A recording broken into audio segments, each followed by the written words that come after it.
Welcome to YNC news. Vote హక్కు వినియోగంపై ప్రచార చైతన్య వాహనంతో 3 రోజుల విస్తృత పర్యటన మే 13న సోమవారం జరిగే సార్వత్రిక ఎన్నికల పోలింగ్లో ప్రతి పౌరుడు బాధ్యతాయుతంగా ఓటు హక్కు వినియోగించుకోవాలని పౌర సంక్షేమ సంఘం కోరింది. సంఘం కన్వీనర్ ప్రముఖ సామాజికవేత్త దూసర్లపూడి రమణరాజు మైక్తో వాహనంపై 3 రోజుల ప్రచారం చేపట్టారు. పోటీలో ఉన్న అభ్యర్థుల్లో ఒకరికి ఓటు వేయాలని కోరారు. పోటీలో ఉన్న అభ్యర్థులు నచ్చకుంటే నోటాకు ఓటు వేయాలని తెలిపారు. ప్రతి పోలింగ్ కేంద్రంలో ప్రతి ఈవీఎం మెషిన్లో ఆఖరి బటన్గా నోటా గుర్తు ఉంటుందని తెలియజేశారు. ప్రజలు 33% ఉన్నారు. సోదర సోదరీమణులారా, జరుగుతున్నటువంటి సార్వత్రిక ఎన్నికల్లో 13/5/2024 జరిగేటువంటి సార్వత్రిక ఎన్నికల్లో 100% ఓటింగ్ చేద్దాం. ప్రజాస్వామ్యాన్ని పటిష్టం చేద్దాం. పోటీలో ఉన్నటువంటి అభ్యర్థుల్లో మీకు నచ్చిన వారికి ఓటు వేయండి. పోటీ చేస్తున్న అభ్యర్థులు మీకు నచ్చకుంటే ఇంటి వద్ద ఉండిపోకండి. సుప్రీంకోర్టు అనుమతిపై రాజ్యాంగం కల్పించినటువంటి నోటాకు ఓటు వినియోగించండి. ప్రతి పోలింగ్ కేంద్రంలోనూ కూడా ఈవీఎం ఓటింగ్ మిషన్లలో ఆఖరి బటన్ గా నోటా ఉంటుంది. ఎన్నికల్లో పోటీ చేసే అభ్యర్థుల్లో మీకు నచ్చిన వారికి ఓటు వేయండి. మీకు నచ్చకుంటే నోటాకు ఓటు వినియోగించండి. 100% ఓటింగ్ చేయండి. నమస్కారములతో పౌర సంక్షేమ సంఘం. భారత రాజ్యాంగం భారతీయులకు రాసిచ్చిన హక్కు, ప్రజల కోసమే ప్రజలు పాలించే ప్రజాస్వామ్య హక్కు. 18 ఏళ్లు నిండిన యువతకు అందిన అస్త్రమిది. ప్రతి 5 ఏళ్లకు తీసుకునే సొంత నిర్ణయమిది. సాదా సీదా కాదిది ఓటు ప్రధానమైనదిరా. చీరాసారకు లొంగకు నువ్వు ఓటు వేయరా.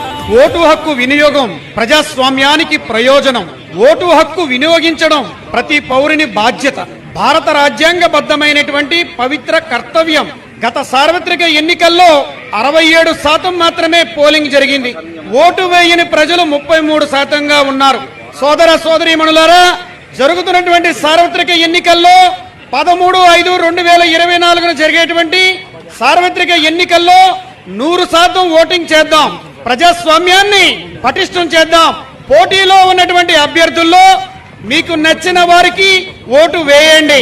పోటీ చేస్తున్న అభ్యర్థులు మీకు నచ్చకుంటే ఇంటి వద్ద ఉండిపోకండి. సుప్రీంకోర్టు అనుమతిపై రాజ్యాంగం కల్పించినటువంటి నోటాకు ఓటు వినియోగించండి. ప్రతి పోలింగ్ కేంద్రంలోనూ కూడా ఈవీఎం ఓటింగ్ మిషన్లలో ఆఖరి బటన్ గా నోటా ఉంటుంది. ఎన్నికల్లో పోటీ చేసే అభ్యర్థుల్లో మీకు నచ్చిన వారికి ఓటు వేయండి. మీకు నచ్చకుంటే నోటాకు ఓటు వినియోగించండి. 100% ఓటింగ్ చేయండి. నమస్కారములతో పౌర సంక్షేమ సంఘం. ఈ సమాజాన్ని ఓటు ముచ్చతో నిక్కలే పకదులు. మంచి నేతనే గెలిపించంగా నువ్వే మొదలు.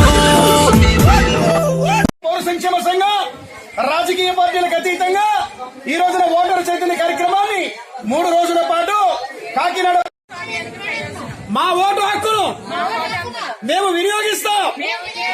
మేము భారతీయ పౌరులం. మే 13వ తేదీ సోమవారం నాడు నా ఓటు హక్కు కలిగిన పోలింగ్ బూత్ కు వెళ్లి నా ఓటు హక్కును వినియోగించుకుంటాను. పోటీలో ఉన్నటువంటి అభ్యర్థులలో ఒకరికి నాకు నచ్చిన వారికి నా ఓటు వేసి ప్రజాస్వామ్యాన్ని పటిష్టం చేస్తాను. పోటీలో ఉన్నటువంటి అభ్యర్థులు నాకు నచ్చకపోతే సుప్రీంకోర్టు ఇచ్చిన అవకాశం ప్రకారం నోటాకు ఓటు వేస్తాను.